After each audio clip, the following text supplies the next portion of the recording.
So this is chapter 5 of the 21 Lessons of Merlyn. It's called Of Wind, Sea, Fire and Stone. Taliesin drew the following illustrations under the guidance of his inspirer. Out of nothing, the creator of the worlds produced 4 elements as a prior cause and root material for all creation joined in harmony. The chill winds of autumn blew waves of colour across the bleak face of Tintagel, as all made ready for the onslaught of winter, which was soon to come. Although the nights were heavy laden with frost, the days were still warm and sunny, filled with the earthy sense of leaf and harvest. A fortnight had passed since the eve of Samhain, that's Halloween, and I was determined to complete my 4 symbols of mastery before Merlyn appeared again on the island. It never failed to astonish me how the Druid managed to arrive at a moment's notice or in the most unexpected manner, and due to this I imagined that he must have some secret abode nearby for use when in the area.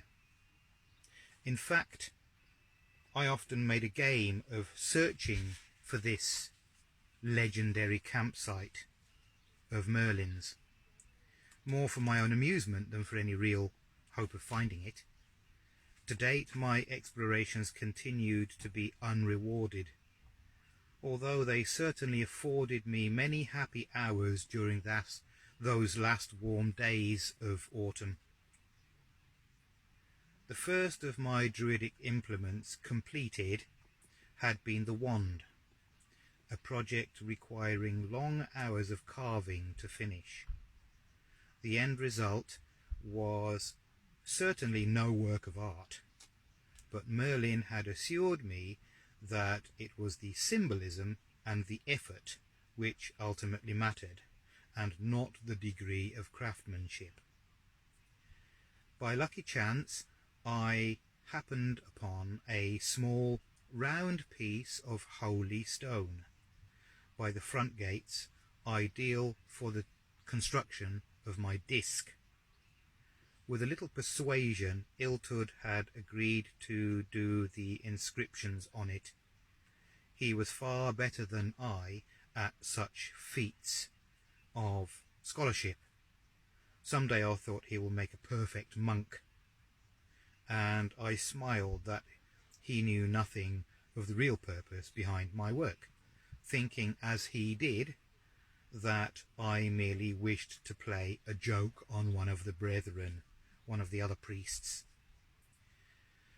The fire sickle had posed somewhat of a greater challenge, as implements of this sort were hard to come by even for harvesting purposes. Fortunately, I had unearthed a rather rusty specimen from the rubbish yard in back of the garden, which actually sufficed very well once it was cleaned and painted. With a grindstone and some time, I was even able to coax an edge back onto it to sharpen it up. But by far the most difficult of the 4 was the Sea Chalice, due to the unusual combination of shell and silver required for its construct. At the start I had decided to search the bluffs, the cliffs, for the perfect shell, as this was a place where countless seagulls spent hours cracking open oyster shells by dashing them against boulders from a great height above the shore. Quite often a bird would miss its target, and the unfortunate oyster would be stranded along the edge of the cliffs, at least until the tide washed it back out to sea. I had come across several such finds, but all were in poor condition, chipped or cracked by ill luck. but I did find one, the best choice of the lot, and delivered this into the hands of a friend skilled in the metal crafts in exchange for 1 week's work in the herb garden. Then again, the gods seemed determined to test my dedication, for the shell cracked into 12 pieces during the work, leaving me with the task undone. And so it was due to all this that I began my search once again for the perfect replacement for the broken shell, this time one which would rival Merlin's own. At least this was my ambition, until I returned from the bluffs empty-handed again. No good shells to be found anywhere that day, but actually there was another place after all. Determined not to accept defeat, I remembered the hidden tunnel leading down to the lower shores, an area that seemed sure to yield any number of beautiful shells just for the taking. Without thinking twice, I ran across the fields and located the bush which overgrew the entrance, jumping feet first into the musty, stinky hole. Soon I emerged and had begun my downward slide when an odd sound caught my attention. Music!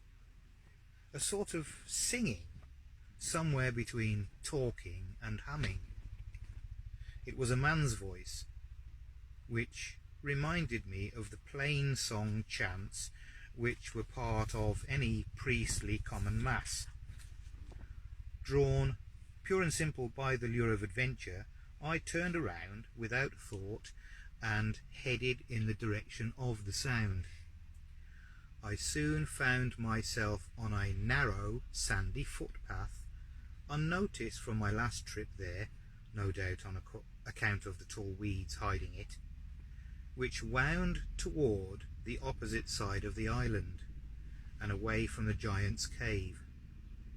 Looking up, I could see the cliffs of Tintagel above me, like a roof sheltering the shoreline I followed. This certainly was the reason I had never seen this area at the beach before. Soon the ground flattened out into a wide expanse of coarse gravel and a shelf, in sharp contrast to the huge piles of rounded boulders which dominated the area behind. And all this while, that strange chanting went on and on. Suddenly, I found myself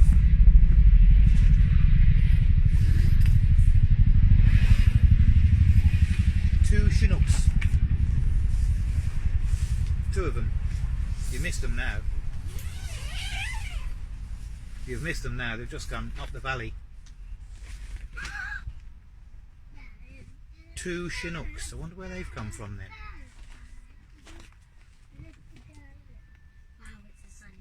Okay, so back to the story. Suddenly I found myself standing before a ravine which extended considerably back into the hillside and then straight up to the cliff tops. This broad fissure formed a natural rock valley of a kind, some 30 lengths wide, in the centre of which stood Merlin, chanting away. He didn't appear to be aware of my presence, so I watched quietly for a while as he scratched a design into the sand with his sickle, intoning, "I call today on the strength of heaven, light of sun, radiance of moon, splendour of fire, speed of lightning, swiftness of wind, depth of sea, stability of earth, firmness of stone." Leaning further across the divide, I now noticed that Merlin had etched a circle upon the sand and was now busy placing small rocks around the circumference. 12, I counted. At length he looked up, as if sniffing the air. "Since you have come all this way to spy out my ritual, you might just as well get down here and learn something," said the Druid with a taut smile. "Come on." I climbed down into the cove and over to Merlyn, who placed his hands on my shoulders in greeting and said, "So, you did survive the ordeal of the dead on Samhain Eve, and emerged as Ovid of the Druid Order. Well done, I am proud of you." "You mean to say that the dream was true?" I asked in surprise, as I had never really decided whether my experiences that night were real, or, as Iltud had said, just flights of fancy, just a dream. "Teacher, tell me, I was there with you, wasn't I? I know I was." "Of course you were, bear cub," he answered assuringly, "and never have I been so impressed as I was with you on that night. Why, you conquered the darkest fears of all, the worst your imagination could pit against you. But you know, Arthur, matters do not stop here. There are other realms for you to conquer. The elements, for example. By virtue of your courage and priestly quality of daring, that is already yours. That leaves only knowledge and silence to go. Let us start with knowledge. Today being the 6th of the new moon, your visit was especially well timed. We exchanged many other words and spoke of all that had passed since Samhain. I talked about my druidic symbols of mastery and my difficulties concerning them, everything I could think of that might be important. Then at last Merlyn asked me to be seated in a safe spot over by the Druid house, which he used, no doubt, as living quarters, and to watch carefully during the elemental invocation which was to follow.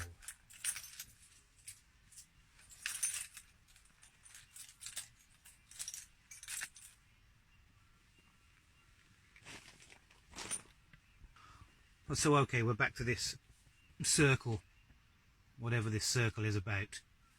Okay, a closed circle, and especially a stone one at that, is the most potent form of protection for any worker of magic, whether druidic or otherwise. Those of us who are known as primal mystics build ours out of 12 stones to represent the 12 star houses, the months in our solar year. The 12 hours in a day, and especially the triple form of the 4 elements. In brief, this number holds the symbolism of the physical world of Abred, a world in miniature, or microcosm as the Greek sages say. And making a circle of stone assures us the rock-hard protection of the earth element. Those of you who are young to magic, greenhorn vates like you, Arthur, take care to remember what security against error a stone circle offers. Waiting for the Druid to finish preliminary work afforded me an excellent opportunity to study the unique place in which I found myself. The area was clearly divided into 4 quadrants, which I took to represent the 4 compass direction and probably the elemental kingdoms as well. The cove opened onto a small stony beach, which led after just a few lengths into the sea. To the other far extreme there was a moss-covered shelf or enclave carved several hands deep into the bedstone, around which was growing an abundance of tiny yellow flowers with rare and wondrous scent. Then to my right grew a stately old oak tree, not huge or lofty at all, but rather gnarled and dwarfed looking, probably due to the harshness of the windy cliffs and sea. In front of this tree had been placed a large cauldron of black iron, in which the smouldering remains of a fire were still glowing. And last, across from the oak, lay a simple yet well-built altar of 3 blue-grey stones. Other than these things, and a small Druid house by which I sat, there was nothing but the level, sandy floor of the encampment, well maintained though it was, with not a weed in sight. Upon this centre ground Merlin worked away feverishly, in a kind of controlled madness or ecstasy, which I thought strange until remembering him telling me that wizards became intoxicated with their powers during moments of high magic. The circle, which matched Merlin's own height in diameter, was left open in one section towards the back of the cove. Around the outside, and in line with each of the directional shrines, he was busy tracing 4 signs, 1 in each quarter. Finally, Merlin stood upright and exited through the break in the circle. Replacing the sickle carefully within his box, he came over and sat down next to me. "Let's talk," he said with a huff, while wiping beads of water from his forehead. "By now, I suppose you have many new questions in need of answering. But before you ask, I should like to hear just how much you have deduced on your own from watching." "Well, Merlin," I began, having half expected something like this,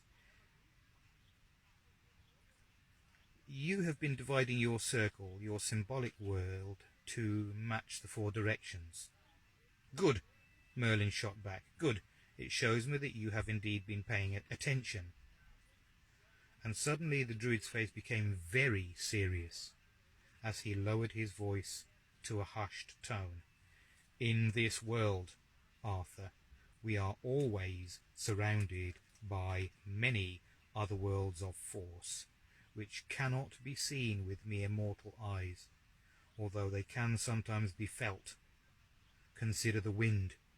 Its presence can be seen to cut across wheat fields or in the tops of trees, or to churn clouds, or push boats through vast oceans. But what does it look like? Where is its source, its beginning or end? And what of the lodestone, whose mysterious unseen rays bend toward the northern reaches of the world? Can they be seen? Magnetism? Can magnetism be seen? And sound? Heat? Can sound be seen? Can heat be seen? Each of these mighty forces are part of another invisible world, yet bear heavily upon our lives each day. No one would deny that they are real, even though unseen. The same can be said of the elemental kingdoms.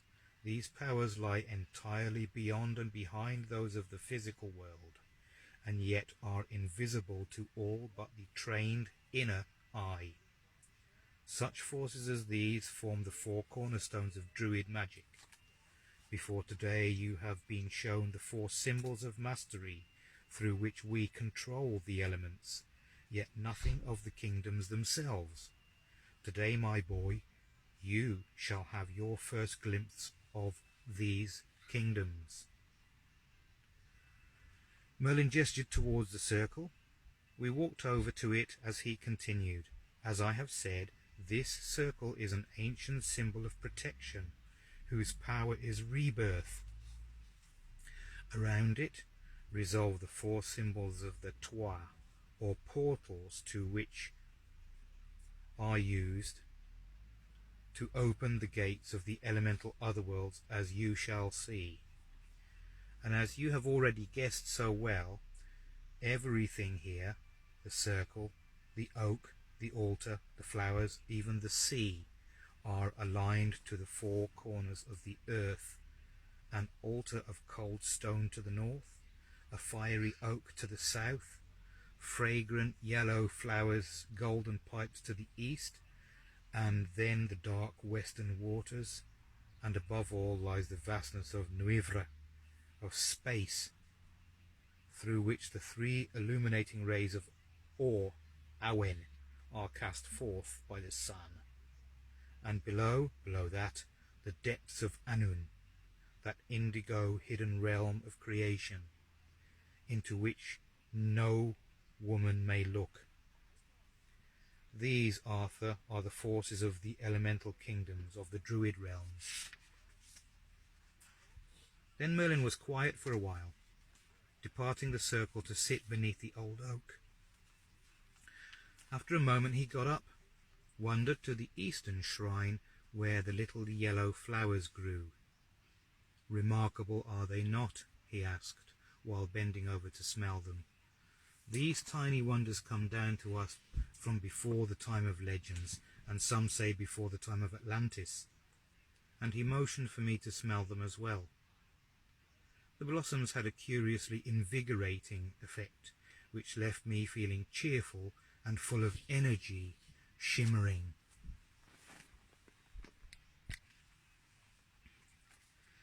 This legendary plant, as you will come to know well, once held the essence of many an ancient wisdom, Merlin went on, but in this age has come to represent the fresh sunrise winds of the eastern elemental kingdom, and yet it still holds the power to stir deep within the faithful something of the mysteries of days gone forever. And he bent down again to take in the aroma. "Can you not sense it?" I smiled and said, "It is true that I've never felt quite this way before. My mind seems clear and fresh, like sunshine after a long rain." Dad, I heard a noise. Merlin smiled, then pointed over at the oak tree. Its bark was loose and cracked with age, and few thin leaves which still clung to the lower branches provided the only firm clue that this ancient sentinel was still alive. The upper boughs were bare and broken, as if blasted once too often by lightning. This is a sacred oak, and despite its feeble state, embodies the fiery energy of the southern kingdom, as you might have guessed from its apparent intercourse with lightning, even into old age. Nonetheless, this particular tree is more special than most, as it is descended from the great oak groves of old, which, at a time before the Romans, once covered Dragon's Isle to the far south. Some day I shall take you there.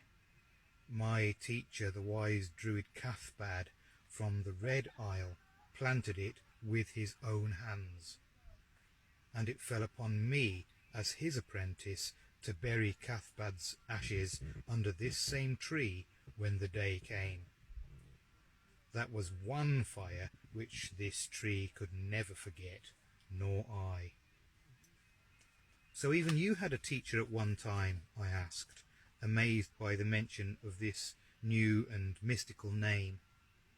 "Will you tell me something more of him, and what was he like?" Looking both sad and pleased, Merlin leaned back against the old tree and crossed his arms. "Cathbad was a great man, as well as an excellent druid and teacher, so much so in fact that his exploits and wisdom are still sung about by the bards in Ireland and the Isle of Man. Why, once he even refused the chair of Archdruid of Iona. So dedicated was he to personal growth, and that of his many students, of which I was honoured to be one. He always loved this place, Cathbad did, and moulded it himself into a place of power with the help of many elemental kings and lesser beings who were under his authority. Then in his old age he chose to come back here to live and to die, which is where I fit into the story. Ah, the number of magic circles I watched him build upon this very spot. I miss him often, even to this day. Merlin got up and drew a sleeve across his chin, then walked over to the cauldron and tossed a handful of herbs onto the coals. "Mistletoe," he answered before I had a chance to ask. Mistletoe as an incense burned with oak is a rare and magical combination known only to the Druids.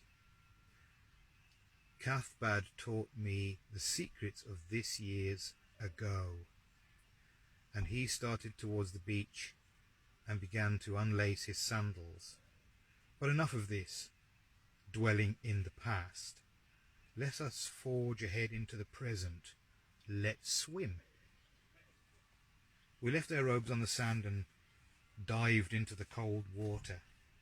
Soon all memory of friends long gone and lessons unlearned disappeared, and were left to the joys of diving and dodging amongst the ever-present waves of Tintagel, waves which eventually washed us both ashore, where we dried ourselves in the pale autumn sunlight. Sea water contains much salt, Merlin told me, and you should remember to immerse yourself in sea water whenever possible before a work of high magic. Such water has the ability to remove dark and unwanted forces from the light shield around your body. That is why I chose to take you swimming this afternoon. Salt water heals the spirit as well as the body. And it was true. I did feel lighter and more full of energy as a result of the swim. Or maybe because of the place, or simply due to Merlin's presence alone, I couldn't tell which. But the one thing I did know for certain was that I felt better, more alive and happy than ever before, and there was much more than water to thank for that. Merlin emerged from his stone dwelling with 2 white robes and tossed me over the smaller one. They looked as if sewn from some soft but coarse fibre, strong and wide woven, quite unlike any other textile I had ever seen. Other than this, my robe was plain and simple in every detail, while the Druid's seemed to be embroidered with small symbols in gold thread, which I could not make out clearly. Then he spoke again. "Your robe was once mine, when I was a boy apprentice here. We used to wear white then, and we do today, to symbolize the purity of our aspirations when entering into Druid work. For us to become masters of our world within the circle, we should reflect no one specific colour over another, for this holds up our badge of mortality for the other world to see, but all colours instead, the combined powers of the rainbow. As you have learned, white light is a combination of all colours in unity." We put on our robes in silence at first. I remember, Merlin began to reminisce, a poem which was written about this place long ago by my teacher, who then taught it to me. I think maybe it was the first bit of bardic prose I ever learned. How was it? "Midst cliffs eternal whose strength defied the crested Roman in his hour of pride, where Druid's ancient cromlech frowned, and the oak breathed mysterious murmurs round. There dwelt inspired men of yore, 'neath plain and height, in the eye of light, and bearing into Gwynfyd each noble head, stood inside the circle where none else might tread.' How vividly I recalled those words after so long," the Druid said softly, as if from far away. "But we are here for the present, as I said. Let's begin." We left the hut with Merlin carrying his box under arm, and halted by the break in the circle as he intoned Igwrin Erbin Bid, then entered in, truth against the world, the Druid's most sacred pledge, and I repeated the words before taking my place. Merlyn stood at the very centre with his eyes closed, and cupped his hands and raised them to his lips. Following ancient doctrine, he spoke slowly the following invocation in his palms. Great voice that calls us in the wind of dawn, strange voice that stills us in the heat of noon, heard in the sunset, heard in the moonrise, and in the stirring of the wakeful night, speak now in blessing. And he lowered his palms down across the breadth of the circle, as if pouring a blessing upon it. Nid dim ond du, nid du ond dim, he whispered. Then taking up the sickle once more, he cut the closing segment into the sand. Each of the 4 symbols of mastery were then placed sunwise in their proper quarters, wand in the east, sickle to the south, chalice in the west, and holy stone in the north.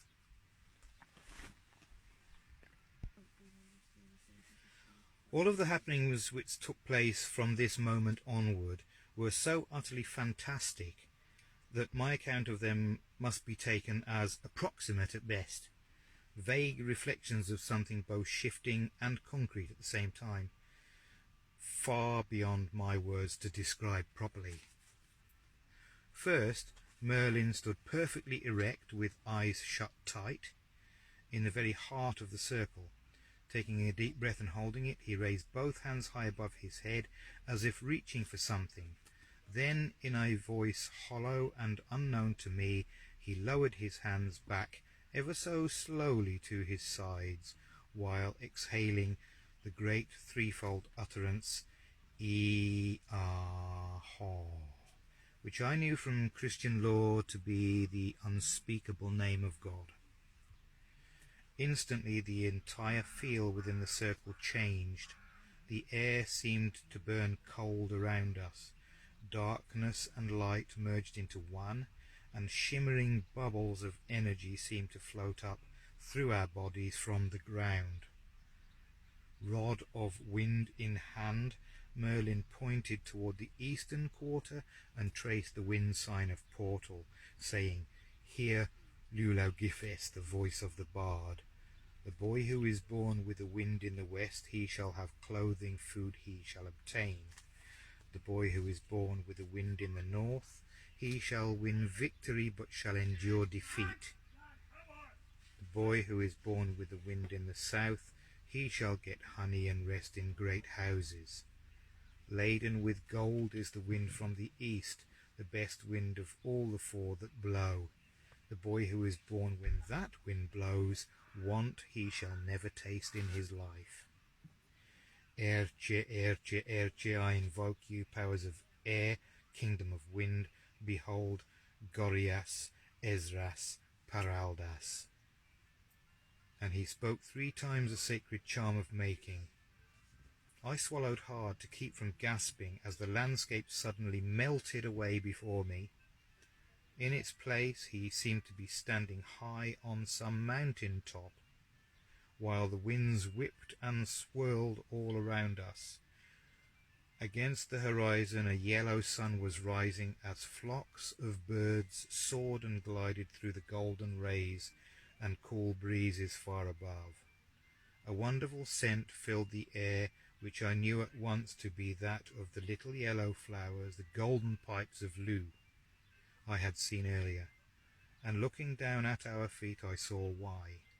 The mountain top on which we stood was covered with them, and most spectacular of all, dodging in and out of the windy gusts, were small winged fairies, golden-skinned and glassy-winged. Wind singers, Merlyn had answered when I asked about them. They are called wind singers to us in the west, and sylphs in foreign lands. but by whatever name they are subjects of Liu, king of the elemental realm of wind. With that the Druid lowered the magic wand back to the ground, turned sunwise, raised up the fire sickle, pointing it towards the southern oak. "Hear Belinos, the voice of the bard," Merlin ordered, while tracing the fire sign of portal to the space before the ancient tree.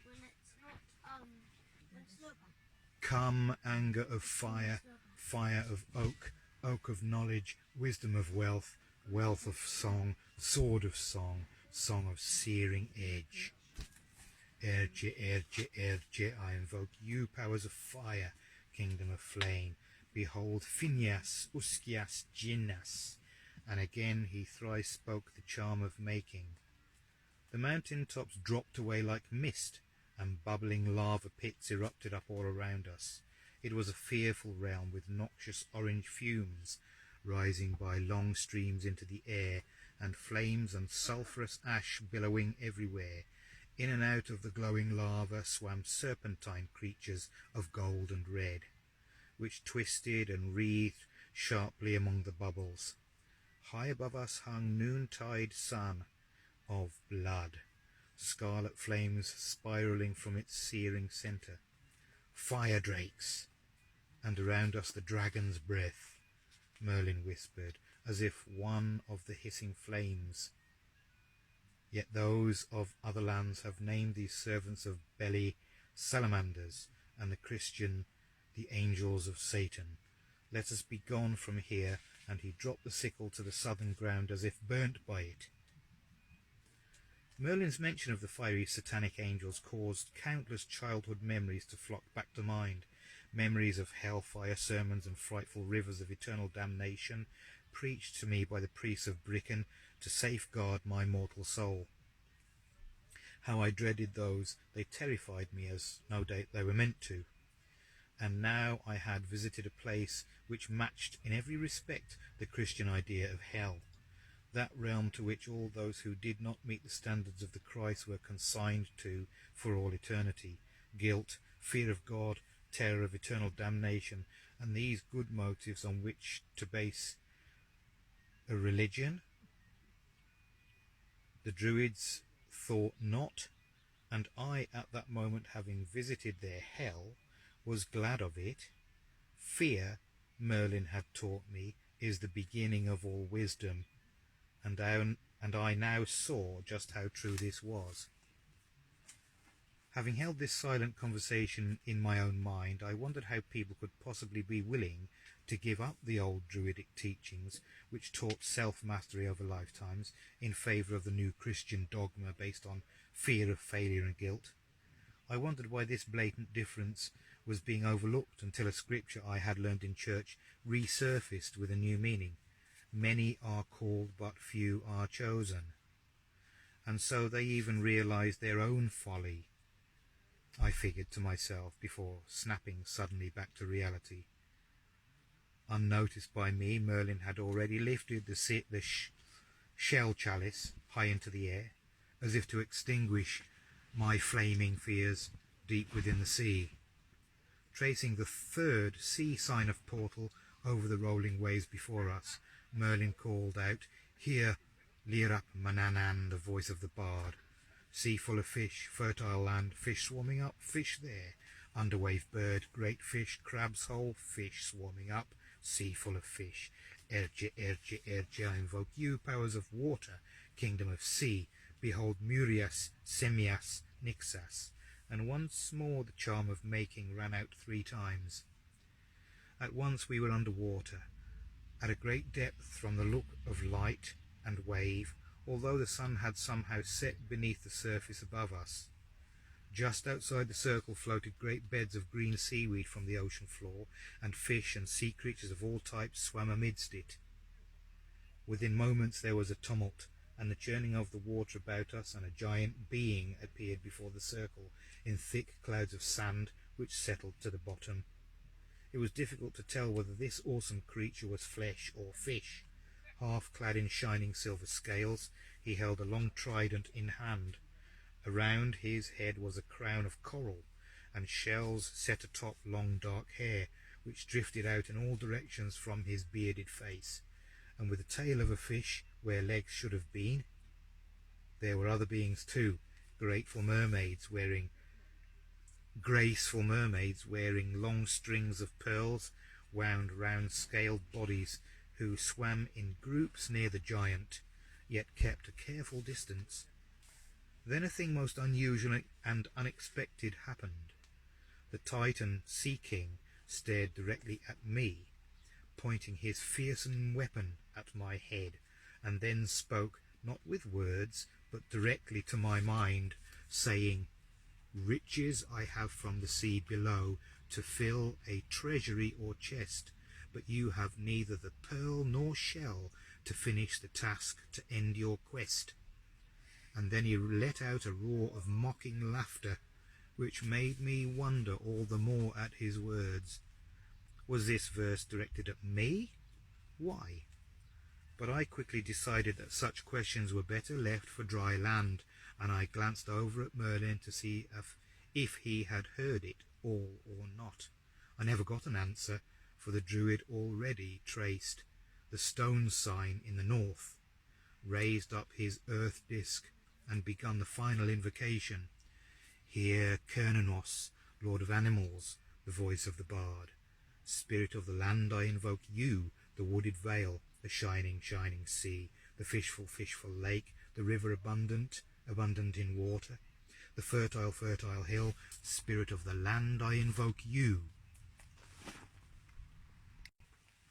"Erche, Erche, Erche, I invoke you, powers of earth, kingdom of stone. Behold Phalias, Morphesas, Gobas." And for the final time Merlin spoke the words. This time we were in more familiar and comfortable surrounding, a forest, deep, dark and silent.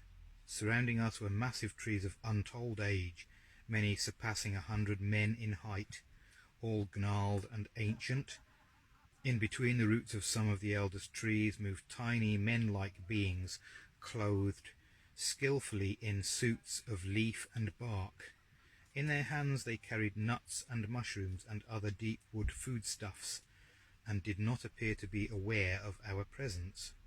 And strangely enough there was no sun at all, just a sort of midnight realm, where dwarf and stone were one, and the unmoving air hung heavy with the rich scents of woody decay. Unexpectedly Merlin reached over and nudged my arm, indicating with a flip of his head the opening of a large cave nearby. "Herne the Hunter, the Lord of Animals, needs to be summoned in order to appear," the Druid whispered. "Unlike inhabitants of other realms, he is not likely to appear casually or without necessity. Watch." And he took from the folds of his robe a sprig of green mistletoe, which he then tossed to the north, just outside the circle. "Urofarin."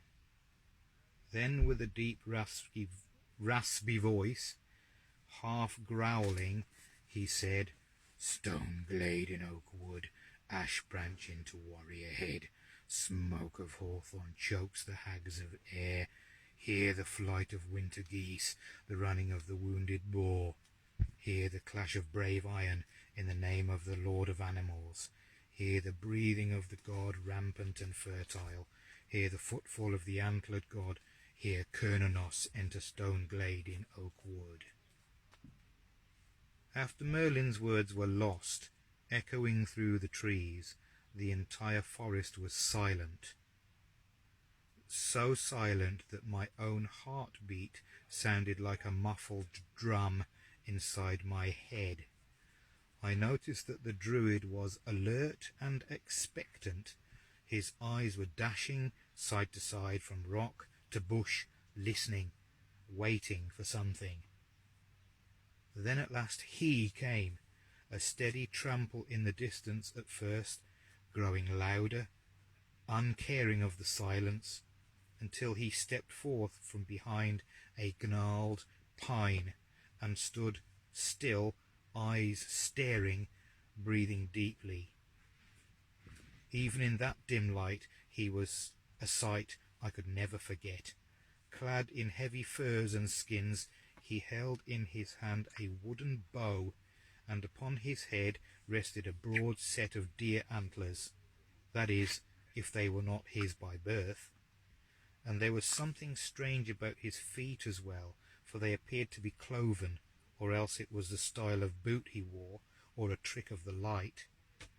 The horned man never once took his eyes off us, but after a brief moment gestured his palm slightly in our direction. Eyes off us, but after a brief moment, then he was gone. The moment he was out of sight, sound seemed to return again to the forest. "Herne," Merlin repeated, with the closest thing to awe I have ever heard in his voice. Reaching out with the magic holy stone in hand, the Druid suddenly dropped it to the ground. In an instant we were again standing within the confines of Cathbad's Cove, with a late afternoon sun burning overhead against a sky of cloudless blue, in sharp contrast to the elemental kingdoms, which all seemed to be very one-dimensional in nature. Merlin, who seemed drained and tired, broke the circle and went to sit over on the rock shelf among the golden pipes. He felt around carefully within a stone crevice nearby until a slight smile broke out across his face. Pulling out a long clay pipe, he stuffed a few of the flowers and brought the pipe to life with a chip of flint. "So, Arthur, welcome back to the world of space and time. I trust you learned something by it all." And I nodded. "Well, one thing's for sure. You certainly got the attention of King Luar, the sea god. What was that all about, anyway?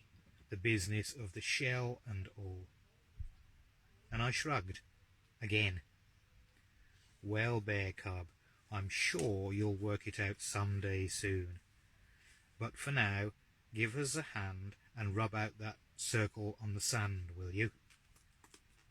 Then Merlin put his pipe back, grabbed the 2 white robes and headed back towards the Druid house, adding over his shoulder, "And notice how the circle never really disappears." And with a chuckle, he disappeared himself into the hut. It was almost dark by the time I began my climb back up the steep slopes towards home. The bell was already ringing for vespers, and I ached to remain behind at the cove with Merlin. But he had said that the time was not right for this, not yet anyway, but would soon enough be. Well, I consoled myself, at least I'd discovered his campsite. But somehow the accomplishment dwarfed alongside the other experiences of the day, which reminded me again of the sea god's puzzling words to me. Then, as the lights of the chapel were just in sight, I realized the answer. Of course, my unfinished chalice, the broken shell, of course. I fairly smouldered under my breath. The god was mocking my ill luck at not finding a replacement. My thoughts were soon interrupted by the sound of voices singing from within the church. How can I possibly go back now? I asked myself miserably.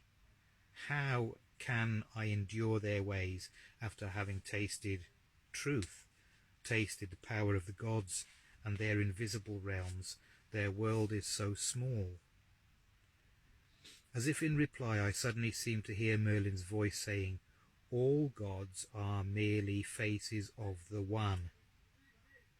All the same face by another name. Be patient."